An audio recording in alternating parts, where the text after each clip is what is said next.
What's a taboo word that starts with P? And no, it's not poop. It's porn. And today, my very special guest and I are going to take a deep and very informative dive into this subject, including whether or not you may have an addiction to it. Stay tuned.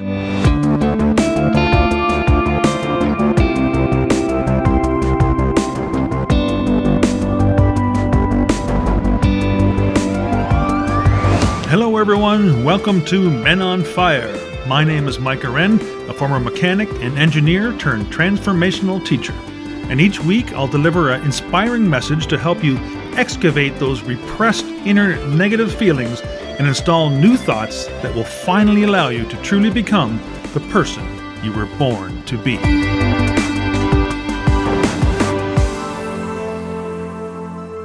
Welcome to another episode of Men on Fire here on Soul Mechanic TV and Soul Mechanic Radio. I have a very special guest on Men on Fire today, and we're going to talk about what some consider to be a taboo subject: porn. Porn, in some form or another, has been around for as long as there has been humans on this earth. But not until recent times has it proliferated so deeply into our culture and society. But what does the evidence actually say about how porn may or may not be affecting people? Can research provide any answers? The truth is that it is a difficult question for scientists to study and answer. And so to help me maneuver through the nuances of this topic is my very special guest, Matthew Sinkovitz. Now, Matt has been a practitioner and teacher of personal and spiritual development for over a decade. And Matt began his studies in Buddhism and New Thought as a young adult, seeking resolution to his own personal life dilemmas. Overcoming his 20-plus year compulsive relationship with porn, Matt was inspired to share his journey and support other men in their path to liberation. And through his online Facebook support community, Making Peace with Porn, Matt currently runs the 90-day Liberation Bootcamp, as well as the 10-day Porn Abstinence Challenge. Matt is passionate about the community's commitment to support men in ending their toxic relationship with porn so they can reclaim their power and create a life worth living. Okay, welcome back, folks. And today, as promised, we have our very special guest, Matthew Sinkovitz. And he is a specialist in many things spiritual and also works as a porn addiction counselor, and he's here today to help us out discovering if we maybe have an issue with that, or if we do, what could we do, what the signs are, and we're going to talk about that right now. So, Matt, maybe you could go back and give us a little bit about your upbringing. I understand it's you were brought up in some of the Christian faith, and also have touched on the Buddhist side as well. And maybe you could just go through that quickly and let us know how that maybe affected how you handled your porn addiction, and also how it could help others either positively or maybe negatively even. Yeah, thanks, Mike, and it's good to be here. So I grew up in the Christian faith, in the Christian tradition. Going to church 4 days a week, growing up in the Pentecostal church, and revival was going on all around me, and grew up doing missions work and prison work with my family. And some of my earliest memories were visiting inmates with my parents in prisons. And my mom still runs a large Christian prison ministry, nice. Nonprofit. Yep. Mm-hmm. And when I was a kid, I went with my mom and a group of missionaries to China. We smuggled Bibles into China, actually. And I was like 13 years old. So got a real education and really close exposure to church and to Christianity as an early age. And I found myself, I had a lot of unanswered questions, I think, though, spiritually. Sure. and throughout my younger years. And a lot of things maybe just didn't sit quite right with me, or felt a little incongruent maybe. And I found myself mid-20s in a really dark place, depressed place. It was around that time. I would say like end of high school through my mid-20s, I kind of walked away from church pretty much, altogether. Right. There's a drift there, which I think a lot of people probably experience, just kind of going off on my own path, a young adult. And yeah, I found myself in a really dark place and suicidal, unhappy, obsessive thinking, didn't like myself. And it was around that time that I was really just not wanting to live and was really desperate for a solution, for a way out, and felt a real victim to my mind, and to myself. And it was around that time I just began exploring meditation and mindfulness, and that ultimately led me to my Buddhist path. And to this day, I still study Christian principles, probably even more so than I study, Buddhist principles. I'm still very much a student of Christ and the teachings of Christ. I think I just kind of have a broader, probably more universal, maybe more New Age perspective of the teachings of Christ, and I see Christ as, just much like Buddha, Christ as more of a way shower, I totally agree. Than maybe a savior pointing back at us saying we have to be our own savior, and same as Buddhism. So I find Buddhism to be very complementary to Christianity. And I still very much consider myself an interfaith man to this day. I'm an ordained Buddhist minister, and I do work in prisons and hospitals. I just spent a year doing a residency, interfaith chaplaincy residency at a large level 1 trauma center area here in our area. So I still kind of ride that, and I really honor the unique paths and faith beliefs and traditions of all. I think there's truth in it all. I think at the end of the day, we're all looking up, praying to the same God, Absolutely. And so my early exposure to Christianity and religion, though there was a point in my life it really turned me off. It really ultimately gave me a really, a foundation for relationship with God and for spirituality and familiarity with how to kind of navigate that conversation and that way of life. And it gave me good, I think, foundational principles and qualities and characteristics and values. And I think it really what's the best way? It fertilized the soil maybe, or tilled the soil for the work that I'm doing today, For sure.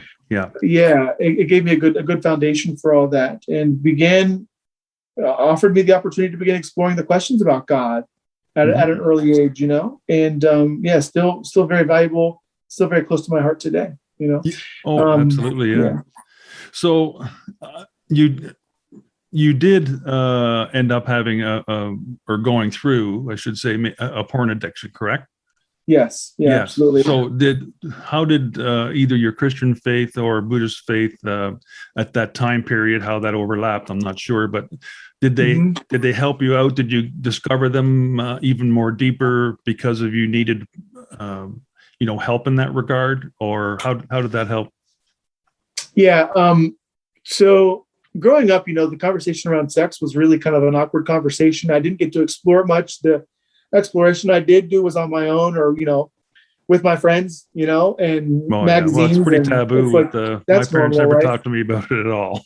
Exactly. So sex was always a weird thing, between that and the void of that conversation in my own life, and just some early childhood sexual experiences that I had, and just a lot of questions, and I think confusion, sexually, and probably just misguided sexually, and sexually repressed in a lot of ways, probably not a lot of opportunity to really discuss it or explore it, and just awkward sexually, which I think so many of us experience. And it is a taboo subject in dogmatic, religious settings, so for me, I just kind of found myself adrift there, and got into porn at an early age. For myself, I was lucky because I'm not like a lot of these kids today where I grew up with that phone in my pocket, exactly. which is troublesome for me. I had to score a Penthouse or a Playboy magazine, or for sure. My friend had a videotape or stumbled across something in the neighborhood or whatever, right. So I wasn't introduced to the internet and all that stuff until it came around that I was in high school. My senior year or so in high school, we got a computer in the home, which was really exciting. And that was really kind of my first introduction to the buffet of porn options that are, that was the start of it anyway. And so I think I had a good head start. I'm fortunate in that way. Mhm. But yeah, got into it, and it's one of these things that it begins innocently. Oh, absolutely. We begin, and we're, it's curious and it's exciting and it's new and feels, we don't have any concern about it, because it's just, it's like a drug as a young kid. It still is. It is to this day like a drug, Oh, absolutely.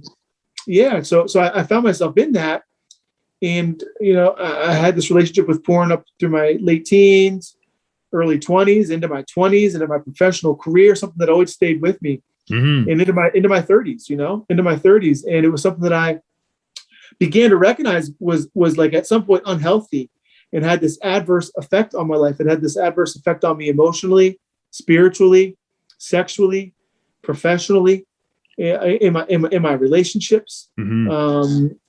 everything, man, energetically. And I think as I probably grew in awareness, grew in consciousness, grew in who I was, I just kind of began to wake up to the impact that it was having in my life. Right. Also, to the unhealthy quality of it. It's not like that for everybody. Some people are able to maintain a healthy relationship with it. It's just periodic. But for some of us, it's like a drug. It's like the same way some people can't drink just a beer, Yeah. Yeah. Some people just aren't able to maintain a healthy relationship with porn, either because they overconsume it, or it's just has this adverse effect on us, maybe spiritually or emotionally or psychologically. Definitely. So I began recognizing that it was having this adverse effect, but I also began to recognize that because of this, I would like try and quit, and I would say I was done with it. Mhm. And I would have these real moments of clarity, and I was sure I was done with it, but I would continue to return to it. Right. So I think the unhealthy nature of it, plus the fact that I continued to try and quit, but I had this compulsive relationship with it, I recognized it was a problem for me. Mhm. And it's one of these things that we do our best to deal with on our own for so long. Because of the nature of it, there's a lot of shame around it as a taboo subject. We feel very much alone in the journey. It's very much a prison in many ways. So for me, I've also for the past decade really been heavily investing in coaches and mentors, Mhm. and really digging in and doing the deep work spiritually and personally. So I kind of recognized for me that a coach was a good solution. So I ended up Mhm. hiring and putting a couple $1,000s down in a group coaching program, and worked with the coach, and got into community, got into accountability, learned the skills, did the deep work around awareness, and got to the root of it, and got to the other side of it, thankfully. But yeah, it was definitely a 20+ year addiction, Yeah, and wow. it just continued to get worse, man. Mhm. The genres get increasingly graphic, and and the effects of it seem to get increasingly detrimental. And it doesn't go in a healthy direction, man. So yeah, definitely no stranger to the path, brother. No. It's almost like a gateway drug, almost into getting more and more involved in maybe other things. I remember. I mean, I was fairly sexual active, like in my early teens. So I had kind of discovered that, with another teenager, a girl, and so I kind of figured that stuff out as you go along. But then that you're not with somebody all the time, so there's cravings then, of course, and in your teens, and to coin a phrase, the wind blows and your dick gets hard almost, so it's one of those things. So obviously a lot of time, many men obviously resort to masturbation, especially during those times as well. And I was wondering what you thought. Perhaps does what's the difference maybe between masturbating, having thoughts of someone in your mind, or maybe even looking at, for example, a picture of something. Like I remember looking at Sears catalogs and going. My cousin from Germany was over, and we were looking at them, and I think I was 12 or 13, I think, and looking at the bra section. And going like, wow, and then I didn't know why, but I was starting to get aroused, but I had no idea what I was really looking at or what I was doing. I just knew that I was having some kind of feeling while I was looking at this stuff. So I don't know if you feel maybe what the difference is maybe between just healthy masturbation over, the porn addiction? Yeah. It's like, I don't know if there's an exact answer to it. I think at the end of the day, you have to look at your own personal experience with it and the impacts of it, and the effects, in our community, I'm a very kind of liberal guy, and I think that's healthy, for people to be able to explore their sexuality in healthy ways and explore their body in healthy ways and, experiment. And, so we're not really uptight in that sense in our community. What we really identified as the unhealthy piece of the puzzle is this compulsive relationship with pornography. So in our work that we do, like in our program, in our process with guys, we don't maybe encourage it, but we say that, like, healthy masturbation, as long as it's not compulsive, right, I think is fine, in the process. Definitely healthy sexual connection with the partner, in a loving, intimate way, I think is healthy. So we encourage that, man. We really identified that porn is the unhealthy piece of the puzzle, and compulsive porn use combined with compulsive masturbation, either of those, I think could be generally unhealthy or toxic. So,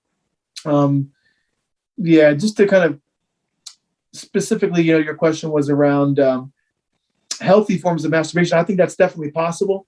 And in our process, we figure anything you have to do to not relapse and go back to the pornography, whatever you got to do, if you got to chew on the table leg or, take care of yourself, I think that's fine. But it's the porn that really seems to be the problematic piece of the puzzle, so. Oh, definitely. And for the people that are listening, and I have a fair amount of female followers too, and I think the podcast is Men on Fire, and really trying to help men that constantly suppress their male their feelings and energies, and not, because we're programmed, we're told not to show them, got to be a man's man and just suck it up and all those sorts of things. So I think when we can let that stuff out and maybe we replace that with other things that will help us develop a healthy balance, is what I'm kind of all about. But I have a good, healthy female following too, and I think it's maybe they're wondering, trying to get some tips on how they can help their guy, as well. Yeah. So just wondering whether do you have you seen, like, or where do you think you start falling off the cliff? Like, what are some of the signs for people that are maybe in that position themselves, or people that know somebody or observing somebody, maybe a partner of that person, where they, could be the first signs maybe that they have some kind of porn addiction? And that's a good question. First and foremost, this would only be one that someone would have to really be honest with themselves and really reflect deeply about. It was kind of like speaks to my journey, beginning to recognize, like, is it having a negative impact in your life somehow? Or like after a porn and masturbation session, are you experiencing feelings of shame, guilt, remorse, fear, anxiety, loss of energy, loss of momentum, depression? Is it having like an adverse psychological or emotional impact? Yeah, so I think that's the first one. Constructive. Yeah, man. Are you missing work? Are you masturbating during the day and then you're not wanting to connect with your partner at night? It's really controlling you then, isn't it? Yeah. Are you in a leadership position and you kind of know that porn is out of integrity with you, and you're not showing up as the leader that you want to be, or you've got this kind of skeleton in your closet? Are there personal, emotional, psychological, maybe physical, energetic impacts that you can, if you're being honest with yourself, you can recognize are having an impact in your life? So that would be one. Like, if you're just being honest with yourself, are you noticing a negative effect? That's the first, right? But then beyond that, I think there are a couple other key signs that we've identified that are just good, clear markers. Another one is, have you tried to quit and you continue to return? Have you told yourself that I'm done with this? I'm not going back. Yuck, it's gross. It's disgusting. This is not the kind of guy I want to be. This is taking me in weird places, but you continue to go back, you know? Yeah. That's another good indicator. Another great indicator is it something that you're having to hide in your life? Exactly. That's another big one. If your partner picked up your phone right now, would you be okay with what they found? Are you having to hide your relationship with porn? Are you having to sneak off? Are you having to lie about it? Are you having to stay up late at night about it? While your partner's sleeping, and if they're up and you're startled and you're stirring, it's like, so is there a hidden component to it as well? I think that's another good indicator as well. Yep. No, definitely. And how you feel about it directly after that too, perhaps do you feel guilt that you may have a partner, whoever that is, and do you feel guilty in doing that when maybe you should be saving it for being with them, Yeah. And just to add to that, I think it's really important to distinguish, because a lot of us grow up with just weird sexual ideas and feelings around sex in general. And maybe someone who grew up in a really religious, dogmatic setting, maybe they feel guilty for having sex just because they've been told it's bad, Right. So I think it's important to distinguish that, it's not just I'm experimenting, I'm exploring myself sexually, I'm expressing myself sexually, and I've got this inherent guilt that I've been conditioned with. I think it's important to distinguish that between, like, this is just not the person I want to be. I don't want to be stuck in my bedroom till 3 o'clock in the morning, looking at stuff that really doesn't even align with what I truly desire in life. Or maybe I'm looking at really obscene or graphic stuff, and it's kind of going in a direction that I know on a heart level is just unhealthy or out of alignment for me, or I'm spending hours and hours on this or being unproductive. I think it's important to really distinguish the difference there, Oh, no, definitely. And I think that, my feeling is about, spiritual energy. We are energy beings. Everything is made out of energy from the universe, and that's well proven scientifically. We don't have to go into any depth there as well, that we are all energy, and energy flows through us and from in and around us. And that, as we talked about earlier, higher source, whatever you want to call that, of energy, whether it's God or many of ways or names that we've had for that over the thousands and thousands of years. But that energy, do you think when someone has a porn addiction, and because it's addictive, they're constantly going back to it all the time and getting mentally, the pictures and stuff get ingrained in your mind, and it's always there. Do you think that kind of cuts off that not cut it off, but maybe the connection gets rusty almost, from a spiritual perspective, your energy that you derive from the universe, and then it's tough to get that back. Yeah. Well, I do think that it could be maybe corroded. Yeah. Or cut off, I'm with you, Mike. I think that energy is always infinitely, abundantly available to us. There's nothing that can stop it. All we have to do is allow it, But yeah, I think if we're engaging in toxic behaviors, then yeah, that channel or that connection could become corroded, Just like if we were drinking a lot, or Absolutely. doing drugs a lot, or eating really unhealthy food a lot. We have an unhealthy relation. So I think anything could kind of corrode that, stifle that, or numb us to that, But I think we're always tapped in, we're always connected, and it's always available. So much of our work is just uprooting that toxic relationship with porn and getting the porn out of there. And it's really amazing to see the way the guys just rebound energetically, spiritually, emotionally, psychologically, when we just create that abstinence, because that river is always flowing and it's always available. It always wants to come through. Our job is to be a clear channel for it, I'm sure it must be almost like seeing them with walking around the big negative sign, and now there's a positive sign almost, like the energy's flowing through them again. Yeah, man, they're connected to their purpose, and they're just more attractive, their partner is warming up to them, and their partner can just kind of notice their energy is different, and they're showing up and they're lighter and they're brighter and they're more clear, and yeah, it's really interesting to see that that resurgence of that just natural energy. It's like that life begins to flow again, man. Yeah. Yeah, I've experienced that in doing some life and business coaching as well, mainly in life coaching, where the light bulb comes on and then they start to get it, and as it sinks in, and you meet them next time, and they got a huge smile on their face, like it's just so uplifting. And I'm sure you're like me, and that's the reason we do that stuff. That's brother. That's what it's all about. That's the thanks right there. We don't need any other thanks. Actually, I'm getting a little bit of chills just thinking about it. But if let's talk about sexual energy. So my belief is that it's all energy. The part of the energy that we're receiving is the same as the sexual energy.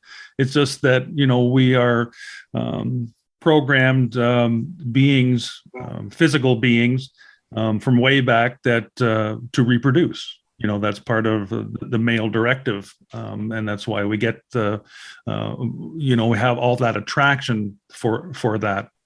So I'm just wondering if sexual energy then and spiritual energy are one of the same. And I know it's difficult because of in society or peers or a lot of religious scenarios, we're told that's not good for us. That's bad. Don't do that. And then, of course, when you're a teenager, when you're bucking authority, you're going to do what you're told not to do, right? So, and I just want how you felt about the sexual energy part with going with the spiritual energy part. Yeah. Well, we're always guessing at these things, right? It's kind of really just based upon our own experience and what our own perception and interpretation of these things are, but my experience is there's definitely a correlation. You look at like maybe like Tantra or something like that, which is a spiritual practice, but also, a very, very much a sexual practice and expression as well. And I think there are ways we can use sexual energy to, harness and focus ourselves spiritually. It's like, I know there's like a whole range of ways you can connect sexually and have sex, everything from, making love to fucking, and there's the full range of it. I know that whenever I'm really connected, spiritually with, sexually with someone, like, that's a very spiritual experience, I also know when I'm off spiritually, there's an impact there sexually, you know what I mean? And I think both ways. I think whenever I'm off spiritually, there's a kink in the hose, that shows up sexually, so 100%, again, my relationship with porn definitely was creating spiritual kinks in the hose, that dysfunction sexually was blocking me. It felt as though I was kind of blocking me from source, from my purpose, from the work I was being called to do. It was blocking up my spiritual evolution in ways, I felt that. And I knew inherently I had to get that resolved. So yeah, I would definitely say there's a connection. I think there's a connection in all things, Oh, no, definitely. Because I feel that people deny sexual energy to become more spiritual sometimes. Like, let's say, just for example, a Catholic priest where, you're not supposed to do any kind of sexual things with anybody else. Of course, we know that's backfired in many cases, unfortunately. But it's the same thing goes the other way too, where you cut off the sexual or the spiritual energy because you're going too far down the sexual energy path. Yeah. 100%. Yeah. Yeah. So it's the same thing as, like you mentioned, people with other addictions or whatever, whether it's alcohol, drugs, or food, or sugar, or buying shoes, or whatever that is. We keep ourselves so damn busy because we don't want to face up with what we feel is uncomfortable in our lives, right? Yeah. Mm-hmm. So we just keep doing that all the time and stay busy and attached to that. And while we do that, we make it through. But when we're alone with ourselves and we don't know what to do, it's we start to fall back into that pattern again, because we know in the moment it makes us feel good in the moment. I mean, that's what we're looking for. Yeah. The right? low-hanging fruit, I like to call it. Right. Exactly. And it doesn't, as soon as you're done and you're satisfied sexually, then you're going like, oh, well, what do I do now? Yeah. Right. That was quick. It doesn't make me feel any better half an hour from now. Worse, probably. Yeah. Yeah. Exactly. Then comes all the other emotions that you mentioned as well. Yeah. So if people that are listening to this podcast have discovered themselves, or someone that they know that's close to them maybe has a porn addiction, what constructive actions do you suggest that maybe they should take? Just total avoidance, discuss it with them, maybe see if they needed to get help, pointing towards maybe your groups and that sort of thing, or how do you feel? Yeah.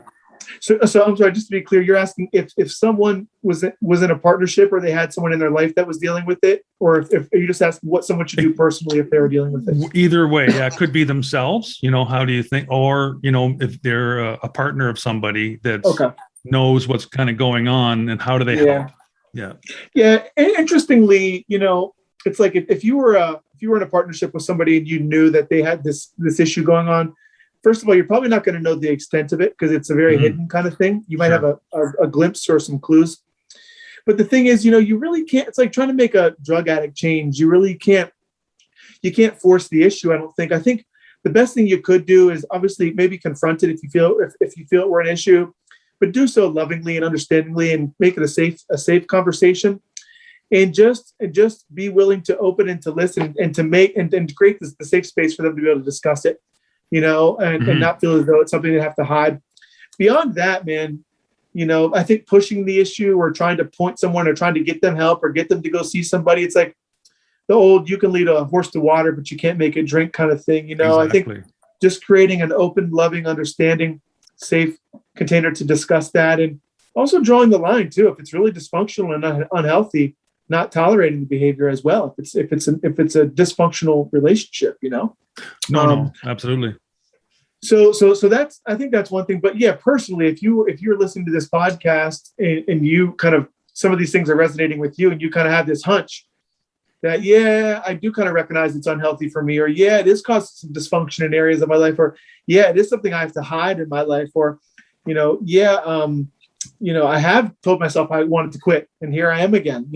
If you can kind of relate to any one of those things, and maybe you suspect, but you're not really sold on it yet, or maybe you just know. I think one of the first things you can do is get into community. Getting around other people that are having this conversation, where it is a safe place to have this conversation. It's a very lonely journey, this relationship around pornography and sexuality. Definitely. Because of just the nature of it in our society. It's like the most basic, fundamental, part of us, the part of us that is responsible for all of us being here, is often the least talked about thing, in society, and the weirdest, most awkward conversation to have. But getting into community and just kind of beginning to see that there are others on this path, on this journey, normalizing the conversation, bringing that which has been in the darkness for so much of our life into the light. And I think it's just healthy in that regard, and just kind of getting around others that are on this path, and finding camaraderie and support and community around that. So I think that's the first thing to begin to do. Definitely. Taking an honest inventory of yourself, kind of reflecting upon some of these things that we've presented here today, some of the ways in which you might begin to explore this for yourself. See if you can go a week or 5 days. We offer a porn abstinence challenge in our community. See if you can cut it out for 5 days. And if you can, notice the difference. I'll suspect that, you'll find greater sense of energy, a potency in life, more confidence, a healthier relationship with yourself. I'm sure, and I think the ultimate thing one can do is to get professional help, find a coach, find a mentor, find someone who's been down the path and is leading others and successfully, uprooting this and getting this behind themselves, for good, So. No, I agree. And, I think we've come to the point that people realize coaches aren't just for sports and musicians or something like that, or singers. I think anybody or everybody needs a coach in whatever you want to get better at. Right. Whatever that happens to be, and or help dealing with issues that you're having, right? So I think that'd be a very good thing for help somebody do that. Now, you do have a Facebook group too, I believe, and just wondering maybe if you can go over some of the things that you can offer people that maybe recognize that they would like to have some extra help in solving some of the issues with porn. Yeah, sure. So I run a private men's only Facebook community. It's called Making Peace with Porn. If you were to look it up, it's Making Peace with Porn. We are noble men, and it's we're about 700 members presently at the time of this recording. Got men from all over the globe doing this work and joining in this conversation. We deal specifically around the conversation around pornography, but we're also very much a personal and spiritual development community. We really believe in helping the man grow and evolve. And through that work, leaving the porn behind just becomes kind of a natural part of the process, just like we've left other habits and behaviors and other parts, behind. Amen. So, yeah, brother. So we're focused on the growth and the evolution of the man. And we also do the specific work around the pornography, which definitely needs to be dealt with, So that's our community. We're an interfaith community. Everyone that's, if you're a man of character, you're welcome. And it's discreet. I really vet everybody that comes in there. It's not just a bunch of weird people. It's real people, real cool profiles. We want to make sure men in there are men of integrity. And, it's a good, healthy container to have this conversation. So I'd recommend checking us out there. Again, it's private, so only members can see who's a member. In there, we do, several times a year. We're looking at doing them more regularly, these 5-day porn abstinence challenges where we challenge the men to 5 days of abstinence. As I mentioned here today, we do, trainings in the community. That's a free challenge currently. So you can join in, and lots of cool tips and awareness and, insights had there. And one of our guys, he's done the challenge, 4 or 5 times now. And he's now over a year porn free, just from the challenges. He's never even joined one of our coaching programs, but the work just stuck with him. Cool. He stays engaged in the community. So that's really possible as well. And then we have, of course, higher levels of support if you're really looking to really dig in and make a powerful commitment around this as well, which I can share if you like as well. So. Yes. And for the listeners, I will provide all the links for all those things that Matt mentioned. So you'll be able to check that out as well. And some of your work in the prisons, do you work with the porn addictions in prisons too, or? I don't. It comes up. As I mentioned, I've been involved in prison work. I've been around prison work since a youngster. So I haven't been back in since COVID because things have gotten weird. Getting into those places since just until recently they totally shut all visitation down. But most recently when I was in there in an interfaith capacity. I was like the Buddhist guy, but anywhere I go, I'm never like the Buddhist guy with the Buddhist robe on and that on my sleeve. I'm really like the interfaith guy. I'm like the guy, if you're interested in just kind of maybe some people kind of identify like I'm religious, I'm spiritual, but not religious kind of people. The ones that kind of fall into that category, I'm like the catch-all guy, So we just honor everyone's, tradition and path and unique perspective and whatever that might mean to them, But I am in there in the Buddhist capacity. So in there, we're holding meditation groups and, weekly meditation. And we get into all the spiritual conversation, whatever it might mean for you, whatever's relevant for you. And we're also, I also serve as the spiritual, like a spiritual counselor as well. So I'll see guys one-on-one if they request me as well, and women, as a matter of fact. And that most recently, that work's been done in our local county prison here. Oh, wonderful. Yeah, I definitely slant more towards interfaith stuff myself as well. Just because, as we mentioned earlier in the podcast, I mean, we're all connected. We're all here. We're all from the same source. So, amen, brother. Yeah. And you can put labels on stuff, but they are just labels. Just like my name, Mike, is a label. It's not who I am. but Yes. it is a way for me to pay taxes. I mean, it's Yeah, right. it's a way that we get along. It's almost like using money as a a form of currency. So your Yes. name is your currency too, right? So Yes. And we need to just get along with all of that. But that's for maybe a different show. But anyway, I really want to thank you for being here today, Matt, and disclosing all that, because I know that many men have issues with porn. Like you said, it's a lot of closet type thing, and I don't mean just physically in the closet, but they're keeping it quiet and don't think they have an issue, and until maybe it gets too far and it starts affecting them and their lives and their families' lives, spouses and children and everything, everybody around them. So it's well worth that they check out your Facebook site and all the connections that I'll leave here and links for them to check out if they feel they have that. And, if you don't want to check it out now, check it out later whenever, the calling comes to you to do that, then you should do that. But I really appreciate you being here and explaining all that to us. I learned a lot, and I'm sure all my listeners did too. And I want to thank you once again for being here. Really appreciate it. Yeah, Mike, it's an honor to be here. Thanks for having me. Thanks for being a great host and creating the space, brother, and serving the community that you're serving. And it's an honor, brother. Thanks so much. Great. Well, thank you so much, Matt. And hopefully we'll connect again very, very soon. Yes, sir. Okay. Take care.